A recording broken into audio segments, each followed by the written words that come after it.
Hi guys, আমরা full family চলে যাচ্ছি কক্সবাজার ভ্রমণে, তাও এই জার্নি বাই ট্রেন দিয়ে। ১৬ শহর স্টেশন থেকে আমরা কক্সবাজার পৌঁছে যাই। আমরা হোটেল কল্লোলে এসে পৌঁছাই। হোটেলের বাইরের ভিউটা ছিল কিছুটা এরকম। তো ফাইনালি আমরা হোটেল কল্লোলে এন্ট্রি করি। এটা ছিল হোটেলের লবি।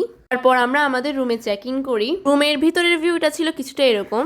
তো ঢুকতেই ছিল একটা ওয়াশরুম আর 2টা মাস্টার বেড। আমরা এখানে 3টা রুম বুকিং করেছিলাম, আমরা যেহেতু অনেকজন ছিলাম। এরপর আমরা ডিনার করতে চলে গিয়েছিলাম, কিন্তু আমরা এখানে কিছুই নিই না। আমরা নিই এখানের গরম গরম পরোটা দিয়ে গ্রিল, চিকেন গ্রিল।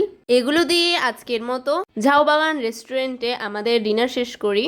তারপর দিন আমরা ব্রেকফাস্ট করি হোটেল কল্লোলে, যে কমপ্লিমেন্টারি ব্রেকফাস্ট দিয়েছিল সেগুলো দিয়ে। ব্রেকফাস্টগুলোর টেস্ট তেমন একটা আহামরি মজা ছিল না, এভারেজ টাইপের টেস্ট ছিল। যাই হোক, আমরা দ্রুত আমাদের নাস্তাগুলো শেষ করে ঝটপট করে চলে যাই আমাদের মেইন গন্তব্যস্থলে, অর্থাৎ সমুদ্রে।